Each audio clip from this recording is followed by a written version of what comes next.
Ito nga pala guys, umpisan natin ibalik lahat ng ating tinanggal sa ating CVT transmission ng Altima or GF011A. E pala, E, hindi A, hindi Apple. Ayan, dahil wala dito ang problema niyan. Pero kailangan mo rin yung baklasin, alam niyo kung bakit nag-service tayo ng oil pump. Ayan. Dahil pinaka-importante dyan guys sa lahat, yung valve dito kailangan laging gumagana yon, laging bumabalik-balik. Dahil pag stuck up yon, walang pressure ang inyong CVT transmission. Ayan. Balik na natin yan guys. Ayan. Nilagyan natin ang tornilyo. Nasa na ba yung mga tornilyo niyan?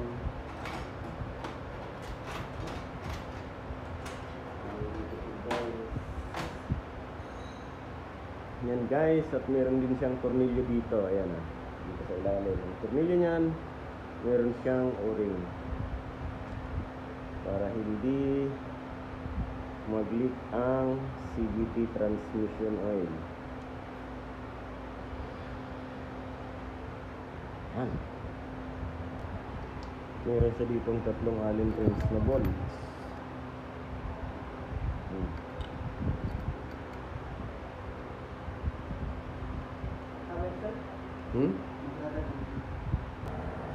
Yung guys, nga pala, pag nag-rebuild tayo ng transmission, kung ano lang yung sira, yun lang ang ating ginagawa.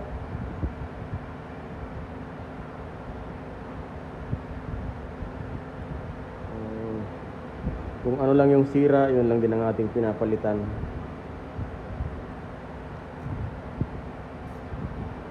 Pwede rin palitan lahat, pero pag nagtitipid yung may-ari, kung ano lang yung sira, yun lang.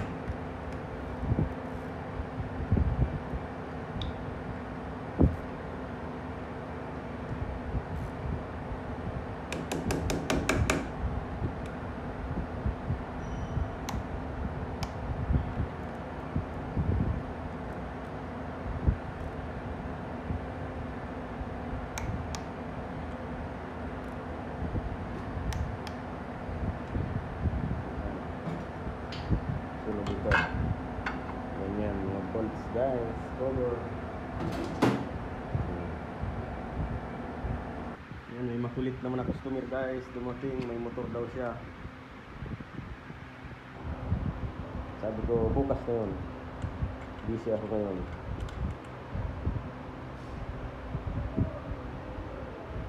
Wala akong oras dyan.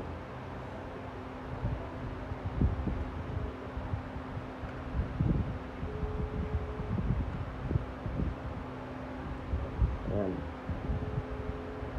Ito huli pala ito dahil meron ng bracket sa kadun sa oil pump. Dito yung guys nakakabit. Kasama ng oil pump. Guys, sige natin ang kaunting pang parlas. Ayan.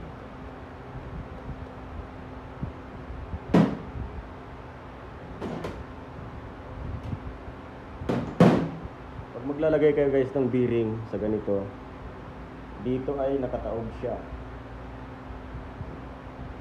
nakataob ito dun sa ilalim. Yan. Okay, ngayon maglalagay na tayo ng friction ng reverse. Yan. Ito yung reverse friction guys. Okay.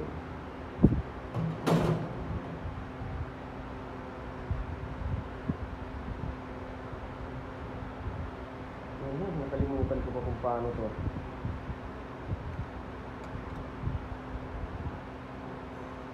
Baliktad.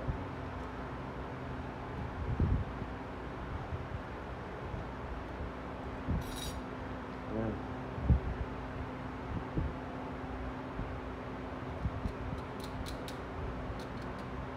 Reverse friction. Ayan guys. Which infinity you need German? Infinity. Wait a minute. Yan, maraming sagabal guys. Ano, tawag ng tawag. Ayan pa. Boss? Ay, nako. Hindi ko matapos-tapos na ginagawa guys. May darating na customer. Mamaya may darating ulit. Ay, nakakainis na. Kaya lang wala tayong magagawa. Customer yun eh. Obligado tayong mag-entertain.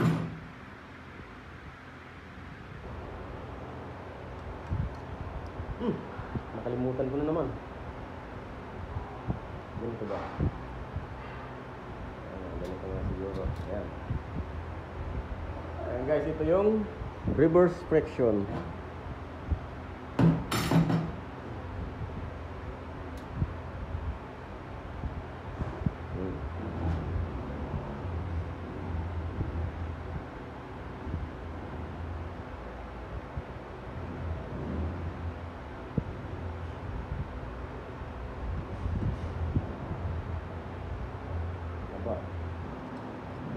Masyado na talaga tayo makakalimutin guys kung matanda na ang kabayo. Ayan. Sunod yung lock or snap ring. Kailangan lapat na lapat din dyan guys. Ayan. Okay. Ngayon, ang susunod natin guys, itong planetary gear set.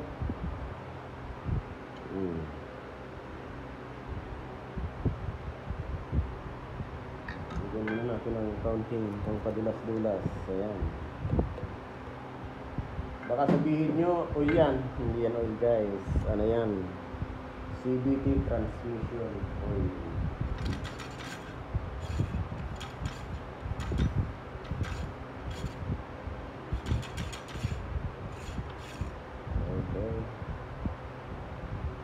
Ngayon, ito naman, planetary gear carrier guys.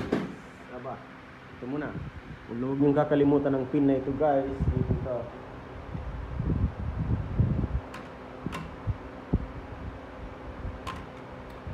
Ito hindi nakasya. Ayan. Ayan. Hindi na nga kumakasya. Ano nangyari? Ayan. Yan guys, ay pin yan para dito sa kanyang shifter.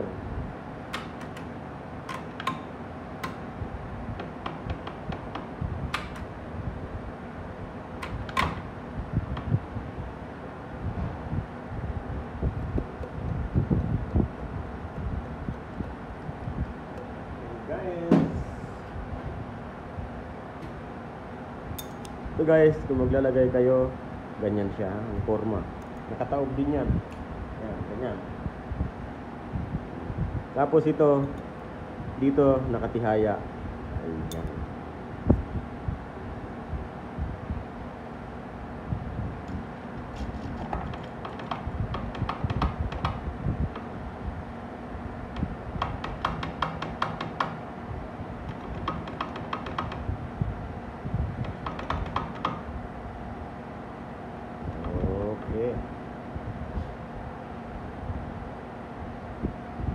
At ngayon guys, maglalagay tayo ng friction ng forward drum.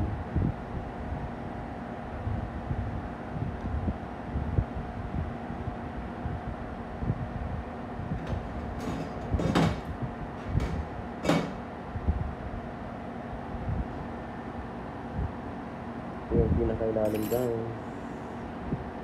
Sunod itong friction plate. Friction plate, friction plate, friction, at saka itong friction plate niya guys. Ayan. Nga pala, kapag May mga leak na yung ganyang mga piston guys, or pistons dito. Palitan nyo ng pistons at saka mga seal. Pero kapag hindi pa naman, doon lang kayo sa pinaka-problema talagang target nyo sa kagaya nitong CVT transmission.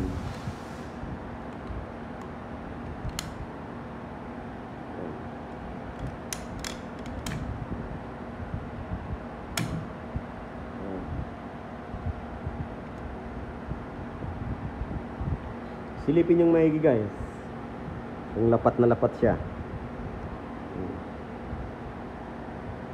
Tapos ito, huwag na huwag kayong magkakamaling magkasingaw dito ha.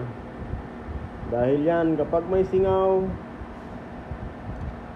pwedeng wala kang reverse, pwedeng hindi gumana ang torque converter mo, or pwedeng wala kang abante.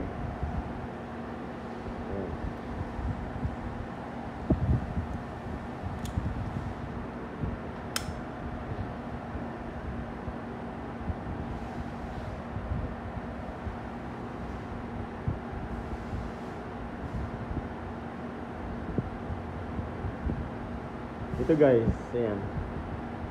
May malapad, may hindi masyadong mataba. Nakikita nyo ito, yung may mga dot na tatlo. Paikot yan. May mga dot na tatlo guys. Dito sa kabila, wala. Wala kang makikita. Malinis. Ito guys yung pang-ibabaw. Itong may mga guhit-guhit na yan, yan yung pang ilalim. Ganyan. Ito yung sun gear carrier.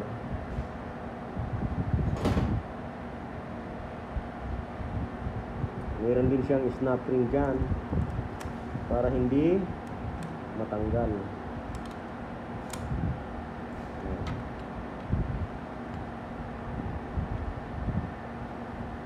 Yan guys, sasalpak natin.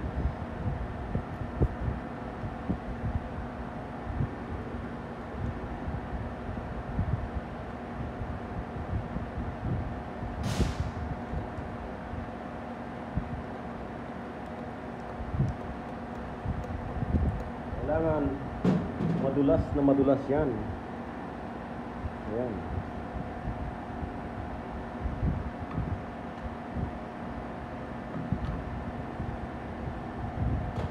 Tapos may bearing siya guys, na ganyan ang forma. Nakataob yan. Nakataob. Hindi ganyan ha, nakataob. Pag ganon. Ayan, mamaya pakita natin. Dito muna tayo sa forward drum.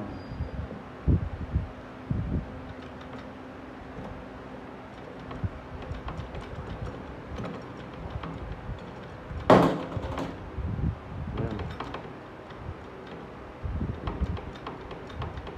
Ito na yung forward drum.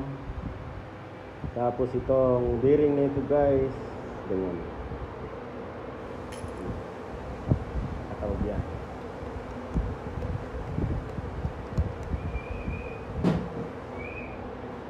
Oh, what happened? What's that? Siya nga pala, subukan natin itong nabili nating torque converter na second hand. Dahil yung ating torque converter na luma, grabe daw ang sira sa loob, kaya hindi na ni-repair. Ayaw na lang i-repair yun. Subukan muna natin ito kung malambot. Agoy, hindi kasya. Yan. Tingnan nyo. Meron siyang ikot na left and right.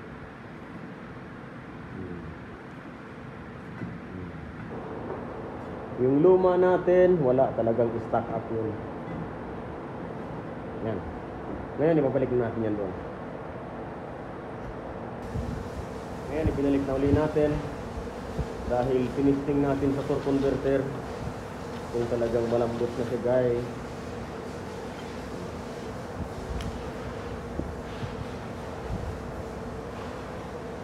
Yung luma natin, wala na talagang pag-asa. Yung luma natin inverter. Talagang hindi na pwede. Yan. Ito rin guys, kailangan madulas na madulas din yan pag ito napasok dyan sa loob.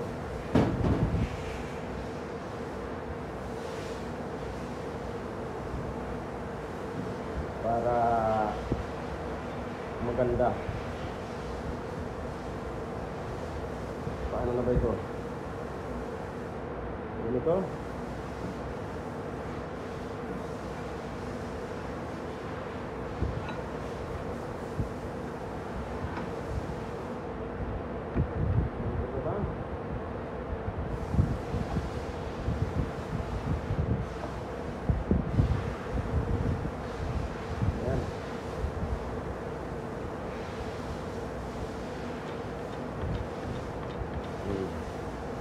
Okay.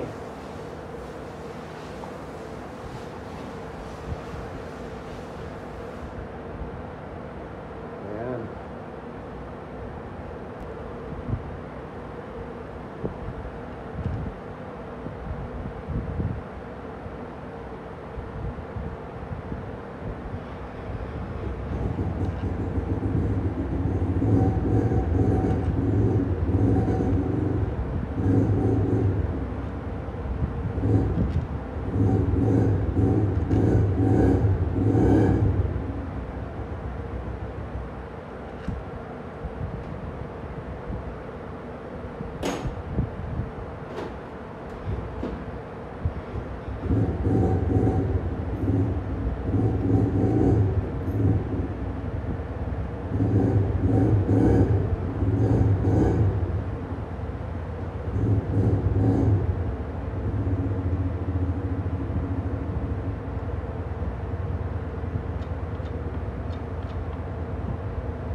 Dito guide para sa chain.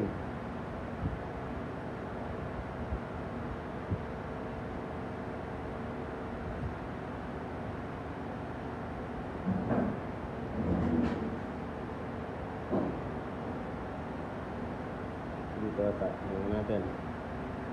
tingnan natin kung dito nga. Oh, dito nga si guys.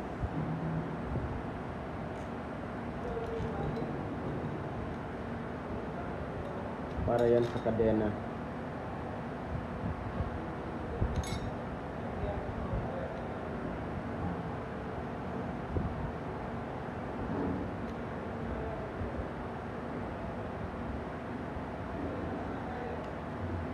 Para hindi pumalag-palag yung kadena. Hindi naman siya tensioner. Guide lang yun.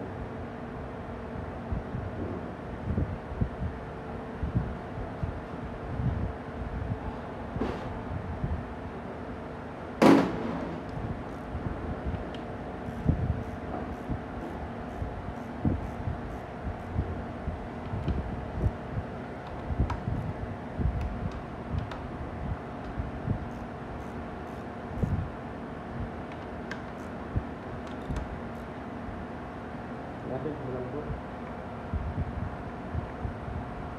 Ayos. Okay. Ipitan na natin guys.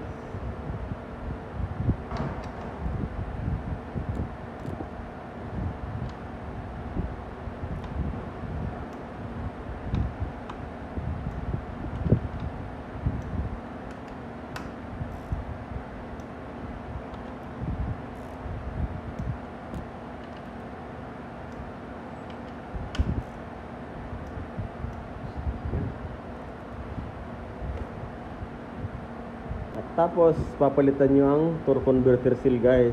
Tingnan nyo to, flat na siya. Ayan, ito bilog ko. Diba? Ayan, dito yan, guys. Huwag nyo ang kakalimutan.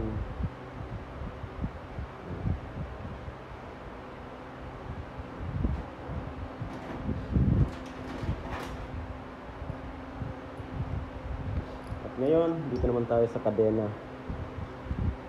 Ayan na.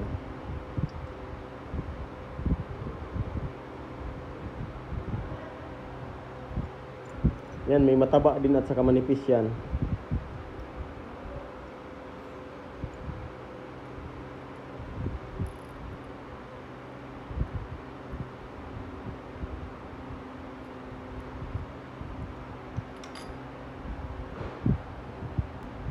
Ngayon, lalagyan natin ng fountain oil dito, guys.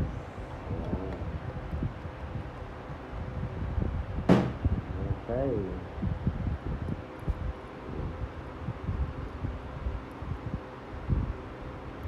Tandaan nyo itong makapal, guys, ayan, sa ibabaw. Itong manipis na ito, sa ilalim to.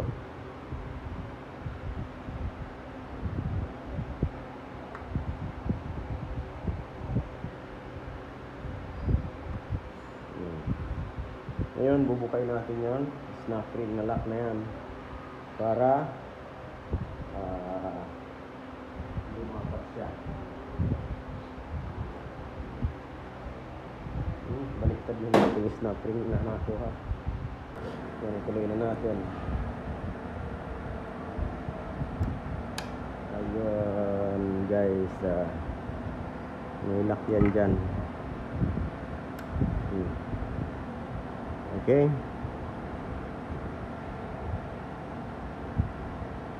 Yun yung kanyang oil pump. Hinigpitan na ba natin to? Parang hindi pa. Hindi pa lang.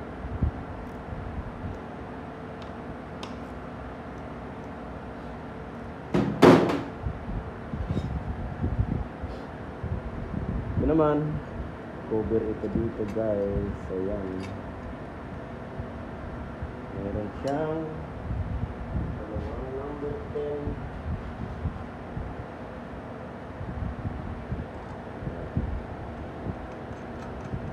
Na nut.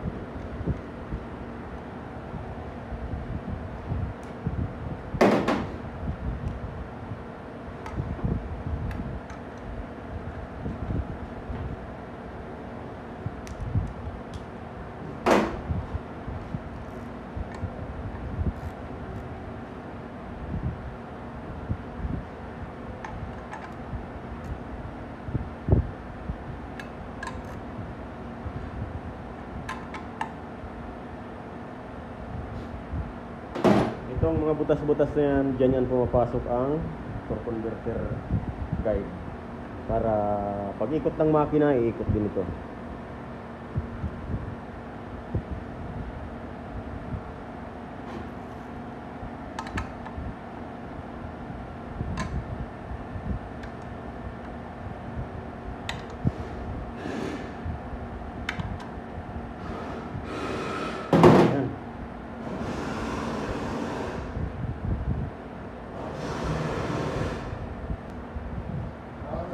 Ayan, meron to ditong input speed sensor. Dito yun, guys. Input speed sensor.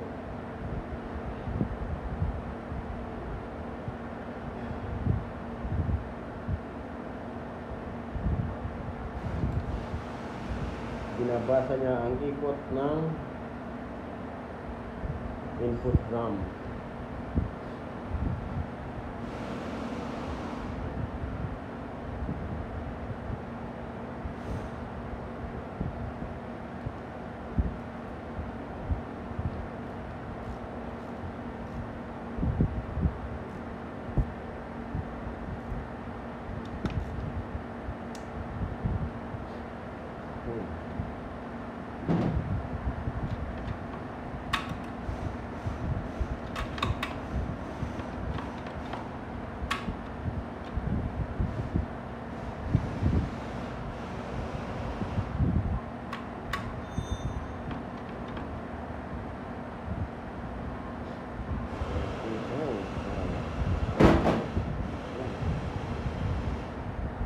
Maglagay na tayo ng differential.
Yan, maglagay na tayo guys ng cover.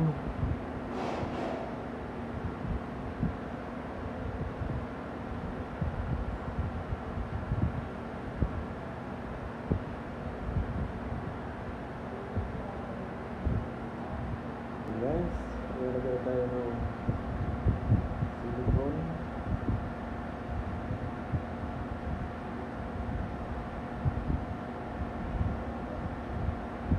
Para hindi tumagas.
guys.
guys, lipitan na natin ang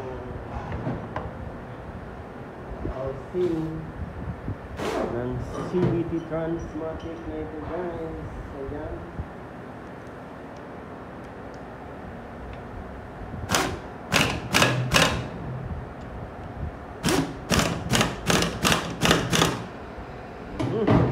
Tingnan natin kung umiikot pa. Minsan kasi kapag hindi na umiikot, kapag yan, ayos, gumagalaw din yung differential.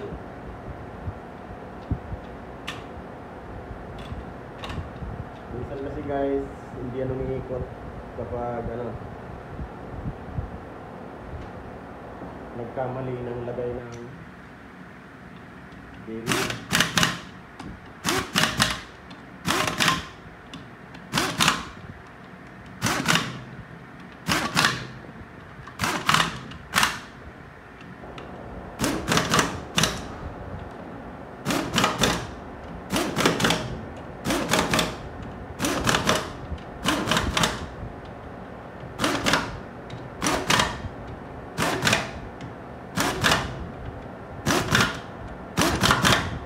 Ayan. Sunod natin ilalagay ang tawag doon, filter at saka crankcase. Tapos ang torque converter. Susundot na rin natin yan dyan.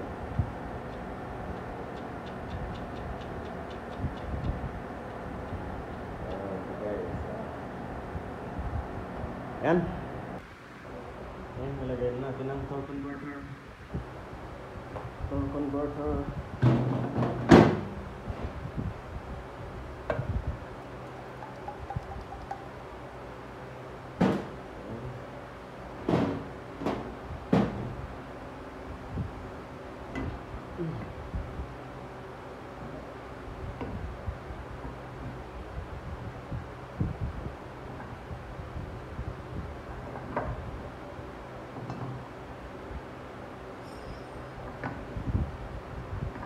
Yan.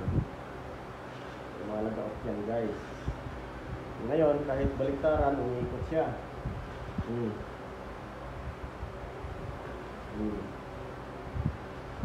Pag hindi yan umiikot or converter na yan, mamamatay nga ang makina.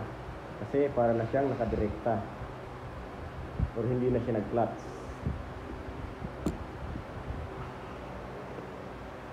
Tapos ang sunod nating ilalagay yung filter dito guys, tapos cover. Yan na guys, buo na yung ating CVT transmission. Ayan. Ay, kabit na natin yung filter guys. Yung crankcase na lang ang kakabit natin. Sige, kabit mo na po yung crankcase, tapos patatayuin na natin. Mamaya aandar na yan. Okay.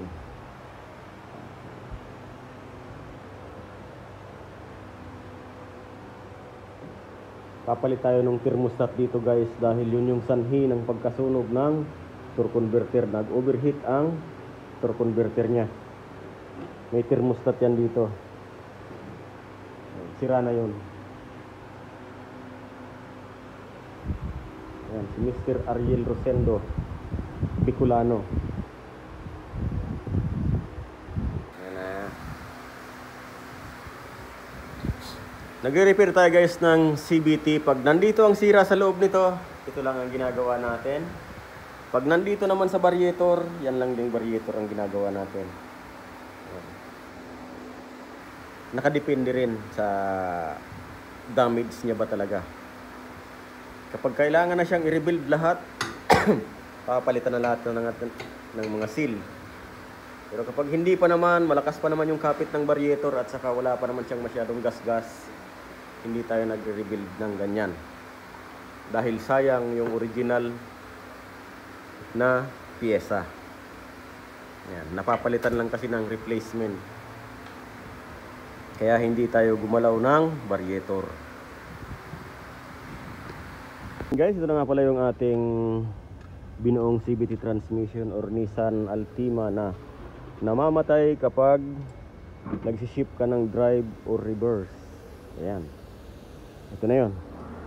Ngayon pa-andarin natin, susubukan natin guys.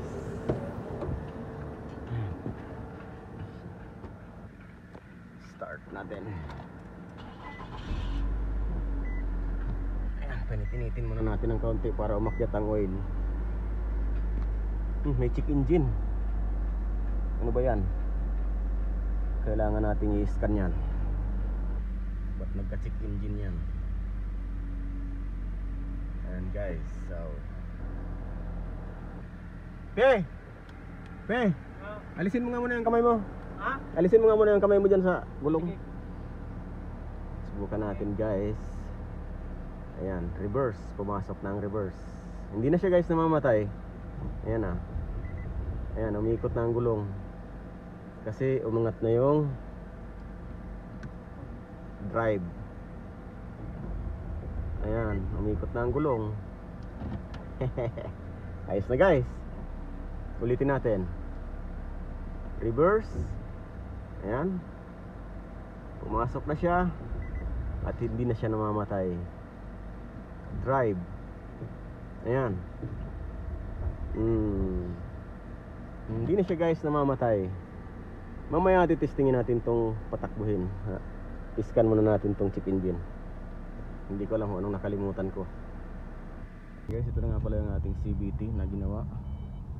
Tinitesting na namin.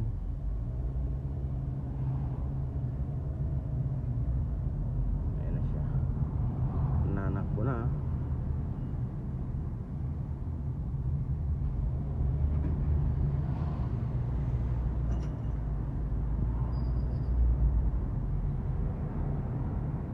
Ayos na guys.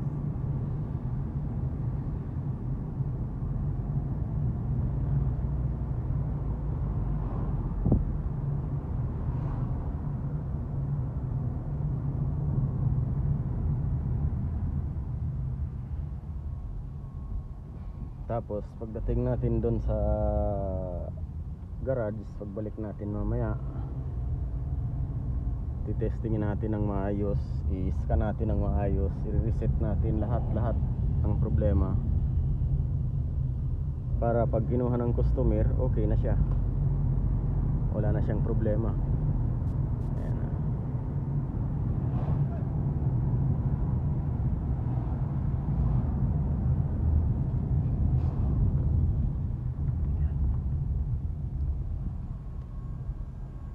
Ayos na siya guys.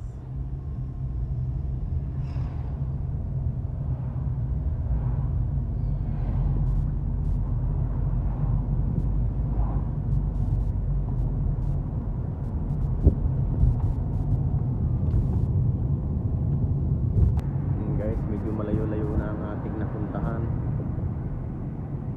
Ayan. Nakarating na tayo ng lampas ng Sarja. Kailangan kasi natin siyang i-testing ng malayuan or long distance dahil kailangan nating uminit ang CVT para malaman natin kung ayos ang ating ginawa or hindi.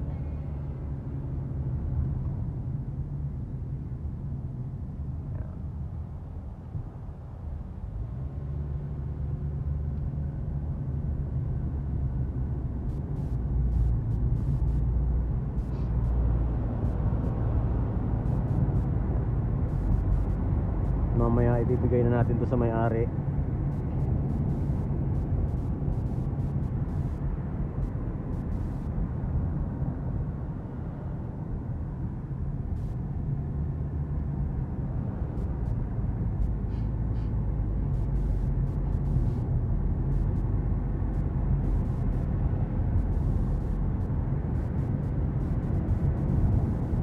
Ganun yan lang guys, munakbo.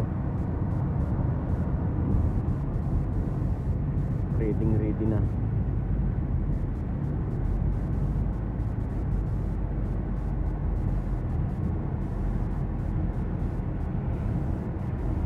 Yan siya nga pala pag nagtitesting kayo guys, tingnan nyo yung yung RPM at saka yung speed.